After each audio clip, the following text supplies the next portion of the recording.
Brad, you're only 25, but you've had to announce your retirement as a professional footballer due to injury. Can you talk about the circumstances that have led to you making this decision?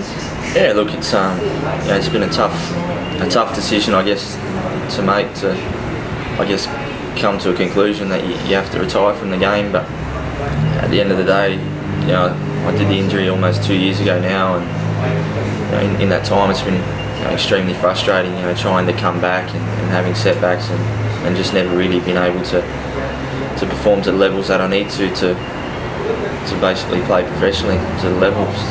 So at the end of the day, I guess the writing was on the wall, and you need to make that decision. As a young player, does it make it more difficult for you, considering maybe there's part in the back of your head that I could make it back?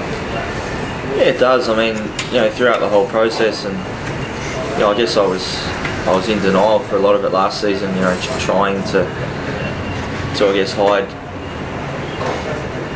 where I was at physically, and I'd train at 40-50% during the day, and come home and I'd be limping around all afternoon and taking painkillers, just trying to get through things. Because you are in denial, you don't want to have to admit that. Maybe your time's come, but I think eventually you come to that realisation and you just have to move on. You played 90 competitive matches for the Mariners, which is a fair tally for a young player. How proud are you that you represented your hometown club in a national competition, and especially in the foundation years of the club? Yeah, look, I didn't know I'd played 90. I'm gutted I didn't get to 100. But look, it's fantastic, and people ask me, people that I've told that I'm having to retire, and they say, it's tough on you, but the way I look at it is, I've been a professional at this club for close to 7 years, and there's a lot of young kids and a lot of people out there that would give up a lot to have done that. So I'm very, very proud of what I've achieved at this club, and to have been here from basically day one and see the growth of the club, both on the pitch and also building that supporter base and the community support that we've got up here is unbelievable. So I'm very proud to have been a part of that. 7 years, what are some of your fondest memories of playing for the Central Coast? Yeah, look, obviously the two premierships I think stand out. One that we got under Laurie, and obviously, although I didn't really play a part last season, the one under Arnie, they're two highlights. Obviously the grand finals, although we haven't won one yet, the build up to those matches are unbelievable, and you have to be a part of a grand final squad to really know what that means, but they're certainly highlights. What do you think you'll miss most about not being involved with the players on a day-to-day basis?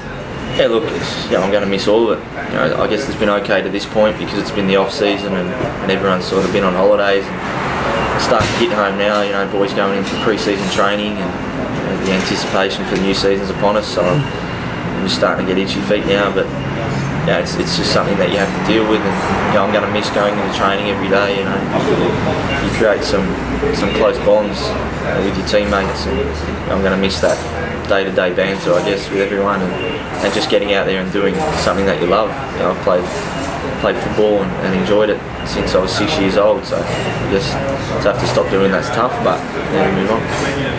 You won't be lost to the local game though. You've got ambitions to become a coach. Can you tell us what you're up to now and where you'd like to take your coaching in the future? Yeah, look, I guess that's made it easier.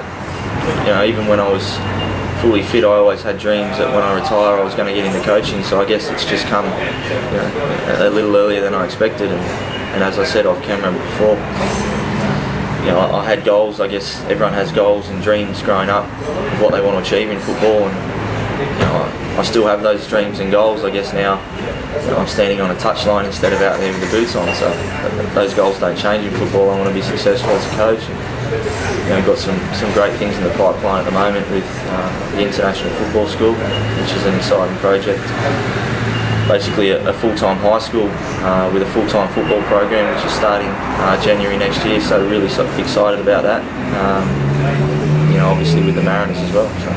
Yeah, look, I'm in a very privileged position starting out in my coaching career to, I guess, have the opportunities to learn from guys of the calibre of that. And I've spoken to Arnie, and he's more than happy to have me in, so I'm going to be in and around the squad, and I'll be like a sponge, soaking in I guess looking at things from a different perspective. You know, as a player, you look at things very differently to the perspective you look at it as a coach. So Arnie's more than happy to help me. So I'm going to use that as much as I can and try and make myself the best coach as I can, as I did as a player. Throughout your career, you would have had a lot of people that have helped you, family and friends and fans. What would you say to those people that have helped you down the line? Yeah, look, there's too many people to thank. You know, for me, you know, my mum and dad were, you know, they've been the biggest influence in my career. You know, my old man used to drive me to and from Parklea 5 times a week, and get up 5 a.m. to work and straight off in the car down the F3. And, you know, he put a lot of commitment into me, and without his help and my mum's help and my sister as well, I would never have got the opportunity to play professionally. So they're the three main ones, but also the coaches that I had during my youth. You know, I guess you look back now, and now that I'm getting into coaching, you realise how important they are to a young player's development.